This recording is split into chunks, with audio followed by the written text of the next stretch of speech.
E aí, pessoal, tudo bem com vocês? Na aula anterior nós trabalhamos em cima dos ícones que eram um pouquinho mais complexos, né? Mas nada de outro mundo, vocês viram que é possível sim de se fazer. E mostrei duas ferramentas principais, na verdade duas abordagens principais. Nesse coração e na engrenagem, né? Vamos lá, vamos pelo coração primeiro. Eu mostrei no coração como vocês trabalham com a ferramenta O, que é a ferramenta refletir. Ela é essencial para que vocês possam espelhar partes de desenhos e trabalhem com simetria linear. Já nessa engrenagem, vocês tinham uma simetria que era radial, em raio, em 360 graus. E essa engrenagemzinha aqui, né, os dentes da engrenagem se repetem ao longo aqui usando um padrão radial. Para isso a gente usou o atalho R. Então ambos os atalhos foram essenciais para fazer coisas desse tipo e vão ser essenciais daqui para frente. Já na aula de hoje, trabalho é um pouquinho diferente. A gente vai juntar tudo isso que a gente viu, né? E de certa forma iniciar um trabalho com cores. Aqui eu já tenho uma coloração, eu já tenho padrões de cores aqui bem trabalhados, tá? Então vou mostrar quais ferramentas vocês podem usar aqui para compor desenhos com cores. Então é isso. Primeiro, vendo essa forma aqui, a gente precisa entender quais são as formas geométricas que compõem o desenho como um todo. Então o exercício é similar ao que eu fiz nas nossas aulas anteriores. Então vou pegar uma canetinha aqui para que nós possamos ver quais formas compõem esse desenho. Antes de fazer esse recorte, né, eu vou girar isso aqui em 45 graus, porque eu particularmente prefiro enxergar dessa forma, porque o desenho, né, nesse aspecto fica mais simplificado. Então vamos lá, uma bordinha vermelha e vamos analisar quais elementos compõem esse desenho. Então eu tenho um círculo aqui e um retângulo arredondado aqui. O mesmo se repete aqui para baixo. Tá? Então eu posso só fazer um e me reaproveitar desse comportamento. Eu também tenho um retângulo e aí sim eu faço o desenho dessa chave. É muito parecido com aquela chave que eu havia feito nos exercícios anteriores. Aqui, ó, mais dois retângulos que eu vou ter que desenhar e trabalhar com a escala deles, como eu já tinha feito em outros exercícios também. Aqui um retângulo, aqui um outro retângulo com arredondamento. Então esse exercício é essencial, gente. Com o tempo vocês vão bater o olho e já vão enxergar isso. Mas não tenham vergonha de fazer isso quando vocês estão começando, tá? Não tenham vergonha, porque é muito importante. Beleza, feito isso, vamos lá, vamos desenhar, tá? Vou fazer um pouco mais rápido aqui, porque vocês já trabalham com as formas. Então, eu só vou aqui prototipando, né, os formatos, para que vocês tenham essa noção. Vocês podem desenhar por cima, né, para praticar, ou podem desenhar aí depois sem olhar, tá? Porque é importante praticar, tá, gente? Não tem outro caminho para aprender a não ser praticando. Selecionei os dois aqui, ó, vou clicar nesse, ele ficou até mais marcado e vou alinhar para esse cortezinho ficar bem no centro, tá? Vamos fazer de lado aqui, ó. Vamos fazer a cópia. Depois eu faço um retângulo, né, na parte central, mesma coisa. Seleciono os dois, clico só no de cima, centralizo. Como esse retângulo tem um centro, ó, tá vendo? Eu posso fazer a cópia espelhada desse elemento para a parte inferior. Então, o atalho O, vou aqui no centro do retângulo, clico com o Alt pressionado e mando fazer uma cópia agora na horizontal. Então, copiar. Então, aquela ferramenta que a gente já usou na aula anterior está sendo bem útil agora. Você podia até rotacionar, daria certo fazer com rotação também. Você ia girar aqui em 180 graus. Vou fazer para vocês verem, né? A gente fez com o O, vamos fazer com rotação. Então, R, vem aqui no centro do retângulo, clica com Alt, uma cópia de menos 180 graus. Funciona igualzinho, tá, gente? A gente só não está fazendo um monte de cópias aqui e mudou a angulação. Ou no caso do refletir, mudou a direção de reflexão. Agora eu tenho essa forma desenhada e posso vir aqui com o construtor de formas, eu tiro esse pedaço, então tem que pressionar o Alt para fazer isso, tá vendo? Ó, o cursor está com um menos, se eu solto o Alt, ó, fica com mais. E eu construo essa forma aqui, ó. Então tenho essa forma. E eu já vou fazer uma cópia dela porque vai ser a sombra, tá bom?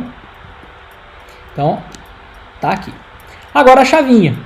A chavinha é a mesma coisa, tá, gente? A gente desenhou por cima, mas pode desenhar, até recomendo, vamos fazer aqui sem desenhar por cima. Então vamos lá, ó. A parte superior ali, com um quadrado, fiz um quadradinho, com a setinha branca selecionei esses dois aqui, ó. S de escala, né? Cliquei na tela e arrastei, ó, para fazer isso aqui. Então, beleza. Fiz esse trabalho. A parte de baixo pode ser refletida, né? Então, atalho O de reflexão, seguro o Alt, clico ou nessa alça, tanto faz, e mando fazer uma cópia na horizontal. Então, tá aqui o formato. Já posso até fazer a união dele, né? Ó, fui lá no Pathfinder, fiz a união. E aqui eu posso também trabalhar com a escala. Aqui tá mais próximo da original, sei lá. Depois a gente põe lá por cima, né, para ver se o olho tá treinado. Tá quase treinado o meu olho, ó. Vamos lá. Vou deixar assim mesmo. Aí vem aqui com o retângulo, ó, posso ir nessa âncora aqui, né, ó, faço o retângulo para juntar ali na outra, ou você pode criar um retângulo aqui, ó, bem em ciminha e depois ir descendo, tá, para garantir que eles estão bem coladinhos. Fiz isso daqui. E aí falta a parte ali de baixo, o cabo. Deixa eu ver em termos de proporção. Ficou muito longo muito grossinho esse cabo aqui. Deixa eu ver. Eu acho que essa parte aqui de baixo a gente refletiu, mas eu posso trabalhar com a escala dela um pouco aqui, ó, e descer um pouquinho. Então fiz o S de escala, ó, para fazer esse movimento. E com a setinha branca desci a setinha do teclado para baixo, desci um pouquinho para baixo. Eu acho que vai ficar com um aspecto um pouco melhor. Aí desenho aqui bem coladinho, aí depois eu vou descendo o resto. Opa, eu fiz rotação. Desci o resto. Beleza, vamos fazer o cabo agora na parte inferior. Ó. Vou aqui no centro, tá? Seguro o Alt, é só para eu garantir aqui as proporções. Eu acho que vai ser mais ou menos isso aqui. Aqui a mesma coisa em termos de altura, né? Comparando com a chave que está aqui ao lado. Ó. Vamos ver se esse aqui a gente deixa também na parte superior ali. Eu digo essa linha aqui, gente, ó. Tá? Para manter eles na mesma linha. Arredondo aqui a parte inferior. Deixa eu só ver se em termos de proporção não está meio estranho. Deixa eu diminuir um pouquinho. E arredondo aqui. Isso aqui, até que a gente, por mais que a gente arredonde um pouquinho, não vai dar para ver, porque a chave está por cima, né? Beleza, então, ó, eu tenho que isso aqui é um desenho e essa parte de cima é outra. Então, vamos lá. Construtor de formas.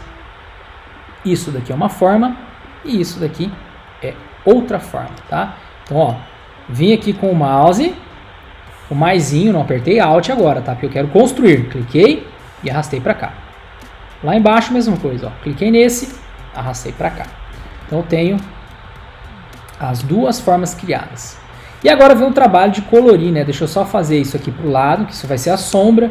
Como é a sombra e vai ter a mesma cor, ó, já junto para virar uma coisa só. Esse daqui tem essa cor. Esse pedacinho essa cor. Então, estou só selecionando o elemento. Atalho I do teclado para pegar esse conta-gotas, né, que está aqui. E vou preenchendo. Ó. Vou preencher aqui com um. Esse daqui eu não vou fazer com cor roubando a cor ali, né? Eu vou fazer no preto e daqui a pouco eu já mostro para vocês o que vai acontecer. Ó. Mesma coisa, esse aqui, cor preta. Já esse, cor branca. E além disso, vou fazer o círculo na corzinha verde para colocar esses elementos, tá? Antes de colocar esses elementos, deixa eu fazer o seguinte. Deixa eu só fazer um fundo ali em qualquer outra cor, porque senão a gente não vai enxergar as sombras, né? Então vamos lá, ó. A sombra está por cima do desenho original, porque a gente colou depois essa sombra, né? Então, para mudar essas ordens de elementos, vocês podem vir no painel das camadas, só que vai ter muita coisa aqui desenhada, e sempre que você altera essa ordem aqui, ó, você vai passando os elementos para baixo, nessa listinha, você altera quem aparece por cima de quem. Eu recomendo que vocês saibam usar os atalhos do teclado ou do mouse. Então, com clique direito numa forma, vocês podem pegar essa forma aqui, ó, clique direito, e organizar ela, ó, trazer para frente, avançar, recuar, enviar para trás. Ó. Enviar para trás, manda ela para trás de tudo, tá? Inclusive dessa partezinha roxa. Então, Aprendam a trabalhar com esses atalhos. No próprio menu aqui, organizar, aparece para vocês aí no Windows, provavelmente, um atalhozinho. Para mim aqui o atalho é um pouco diferente, tá? Para mim aqui é o Command Shift ou Command abre e fecha as chaves. No teclado de vocês vão ter que encontrar qual é esse atalho, mas provavelmente é o mesmo, tá? Ctrl e as setas ali ou os acentos. Testem aí, ó. Daí eu consigo jogar a sombra ali para trás. Então joguei a sombra para trás, ó. Posiciono o elemento, que é a mesma coisa, né? Ó, jogar a sombra para trás. Fui com os mesmos atalhos. E faço com a setinha aqui, ó, do teclado a posição desses elementos. Agora, essas duas sombras não podem ser pretas por completo. Então eu vou trabalhar com a opacidade dessas sombras. Então eu selecionei as duas, vou nesse menu superior e trago aqui a opacidade, sei lá, 30%. Eu acho que tá bom. Porque, ó, independente da cor que eu colocar no fundo, essa sombra vai interagir com essa cor. Então, o legal de trabalhar com opacidade e com transparência é isso, tá? Então, agora, seleciono esses dois, ó, chavinha, Ctrl G para agrupar. Seleciono esses dois aqui, ó, que é da chavinha, Philips, não é Philips essa, né? Essa é a chave de fenda. Dou Ctrl G para agrupar só a chave. Agora com Shift seleciono também a sombra e dou Ctrl G, que agora eu tenho a sombra junto. Coloco um sobre o outro aqui, ó, e faço a rotação. Deixa eu já levar para a bolinha, né, que agora a gente já consegue enxergar melhor, ó. Vou levar para cima da bolinha. E agora que está tudo, né, em cima da bolinha, quase tudo, eu tenho aqui essa maçaroca de camadas, né? Eu não sei quem está sobre quem, então a gente tem que trabalhar com a ordem. Então o que eu costumo fazer? Eu mando para trás de tudo quem eu sei que tem que ficar para trás. Então a bolinha verde tem que ficar para trás. Então eu seleciono essa bolinha verde, que eu vou com aqueles atalhos que eu já mostrei para vocês, e jogo ela para trás. Pode ser aqui nas camadas, ou clique direito no organizar e enviar para trás. Então tem essas possibilidades aí. Feito isso, que eu tenho quase a ordem, deixa eu só jogar esse aqui para cima, né? Então, ó, fui com o Ctrl e o meu abre e fecha chaves aqui, na verdade o fecha chaves, e joguei para cima. Seleciono todo mundo, que agora eu tenho que centralizar esses elementos, tá? Para centralizar, selecionei todo mundo e quero centralizar com relação a essa bolinha. Eu clico na bolinha, porque a bolinha é como uma referência básica de rotação, de translação, de tudo aqui. E clico nesse daqui para alinhamento horizontal e nesse para o vertical. Alinhou horizontal e vertical, seleciono todo mundo e giro. Aí eu tenho o aspecto original, né, do desenho, que é essa bolinha que estava aqui, ela estava nessa rotação original. Tá? Então esse é o desenho finalizado. Agora, qual é a questão? Como a gente está trabalhando com cores, se eu quero colocar essa bolinha aqui nesse layout por algum motivo, as cores não vão casar. Essas cores não casam com o tema roxo que está aqui. Na minha opinião, nesses livrinhos aqui, eu colocaria em outra cor. Estou dando pitaco na arte dos outros, né? Mas eu não trabalharia com essas cores, porque eu estou vendo aqui numa identidade visual cores, né, numa paleta mais voltado para o roxo, né, para o lilás, e de repente aparecem esses elementos. É feio? Não, não é, mas vai muito de gosto para gosto. Como é uma paleta que parece ser mais monocromática, baseada em uma única cor e seus tons e subtons, eu não colocaria mais cores além do lilás, esses azulados. Eu faria uma paleta com trabalho um pouco mais organizado. Se eu fosse colocar aqui também está bem monocromático. Quase casaria, eu teria que mudar algumas cores, tá? Então, essa questão de identidade visual, gente, ela é importante. Vocês têm que saber trabalhar bem com essas cores. Quando vocês estão trabalhando com cores, existe uma série de padrões, né, que estão ali naquele disco de cores, o famoso disco de cores, né, que ajudam você a trabalhar de forma mais tranquila com cores, de forma mais organizada, tá? Eu tenho aqui no Illustrator, coloquei aqui uma imagem, né? Deixa eu só encontrar ela aqui, tá aqui, que mostra um pouco para vocês desse disco de cores e quais são as relações que existem entre essas cores. Esse disco aqui ele é bem famoso, né? Vocês provavelmente já viram nas aulas de artes de vocês. E essas cores estão aqui, nesse prisma, com alguma relação, né, de companheirismo. Essas cores se acompanham e se complementam de alguma maneira. As cores primárias vocês já conhecem, né, ou pelo menos já ouviram falar, né, das cores que são primárias, e notem que elas fazem uma tríade nesse disco, tá? E nessa tríade de cores primárias, vocês têm outras composições possíveis, como cores análogas. As cores análogas, elas estão sempre um ao lado das outras e elas se ajudam de alguma maneira. Elas se parecem muito. É um tom que vai para o outro de forma muito fácil. Já as nossas misturas complementares são cores que se complementam. As cores complementares trazem maior contraste. Quando você está escrevendo um texto, né, sobre um fundo, você precisa de ter contraste para que você consiga ler bem esse texto. Então, por exemplo, esse roxo e esse quase alaranjado aqui tem um contraste muito bom de leitura. Quando você usa um texto em roxo sobre a cor alaranjada, amarelada, fica fácil de ler. Agora, se você jogar essa cor amarelada sobre esse amarelo que está um pouquinho mais escuro, você praticamente não vai ler o seu texto.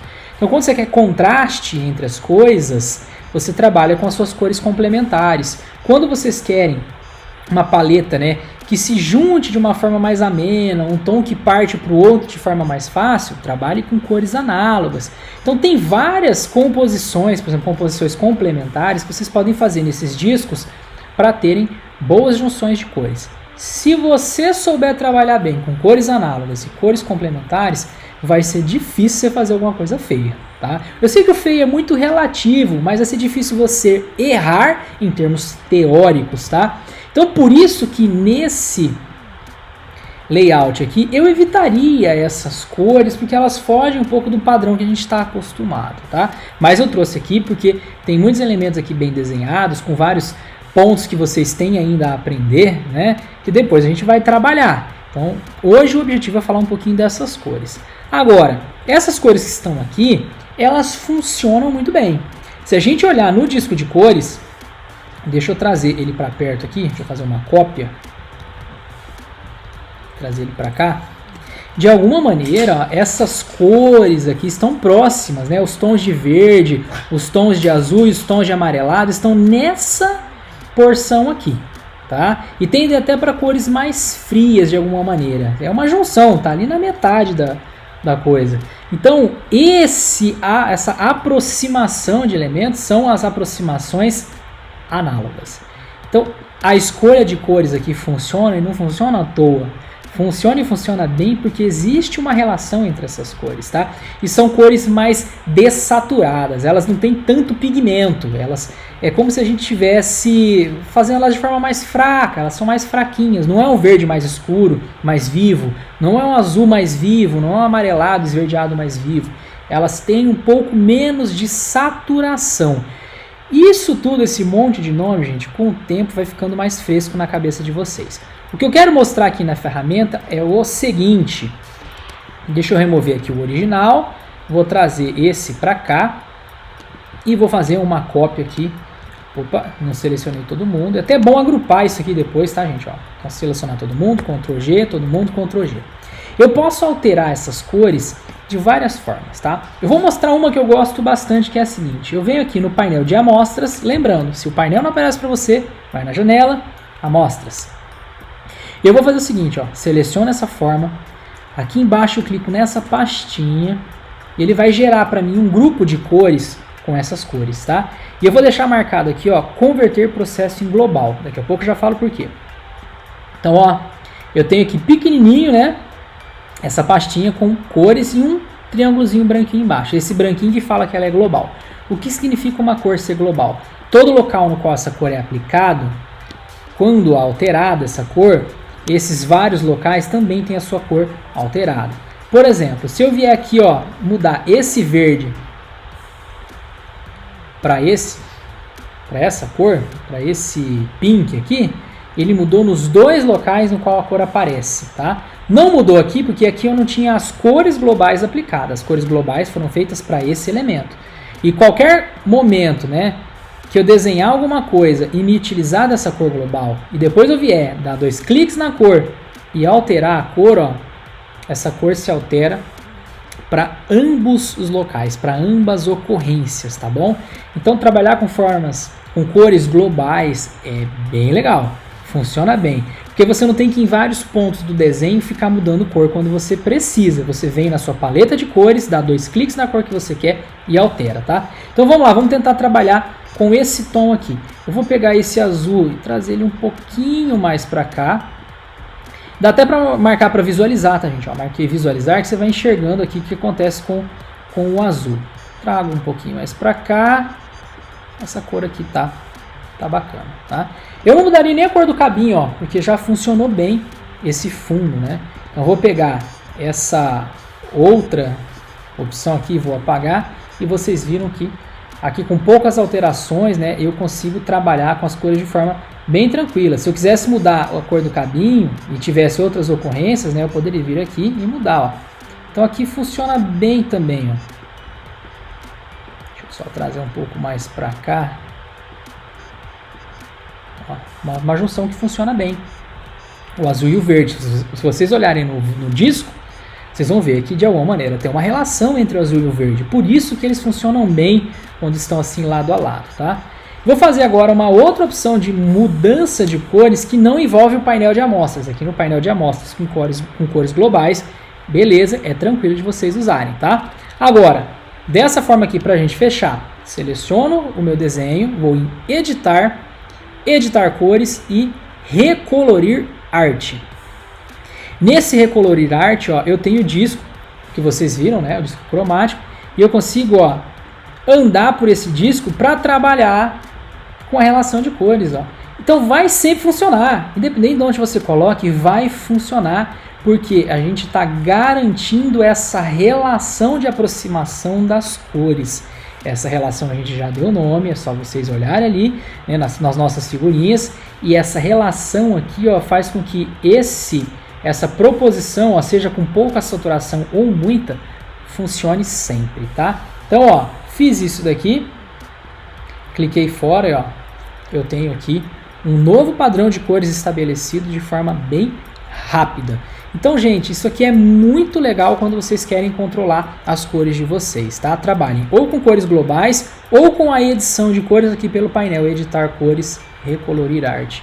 E vá fazendo versões e vá testando tudo que você precisa para que a identidade visual fique legal, tá? Uma identidade visual que eu acho legal, ó. Isso aqui, gente, ao meu ver, né, com um olhar pensado aqui para o design, é uma composição muito bonita, muito bem feita, tá? E existe uma relação, e essa relação se dá por meio de uso de cores.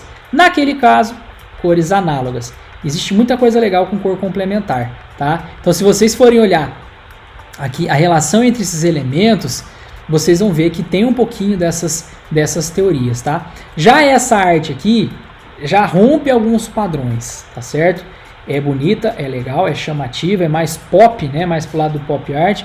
Só que não tem tanta relação assim de proximidade de algumas cores, apesar de que internamente esses elementos têm algum tipo de relação, tá bom? E depois a gente trabalha e vê estilos como esse mais pra frente. O que eu queria mostrar para vocês nessa aula era a composição com formas geométricas desses elementos, com os recursos que nós já vimos, né, de refletir, de rotacionar, tudo que a gente viu, e ainda adicionar cores. Agora dá para colorir e sempre que precisar recolorir de forma mais eficaz, tá bom? É isso por essa aula. Qualquer dúvida vocês podem entrar em contato comigo e, novamente, pratiquem. Façam esse exercício aqui, façam o mesmo que eu fiz na aula, para que vocês possam fixar bem esses conhecimentos, tá bom? Então é isso, um abraço para vocês, bons estudos e até mais.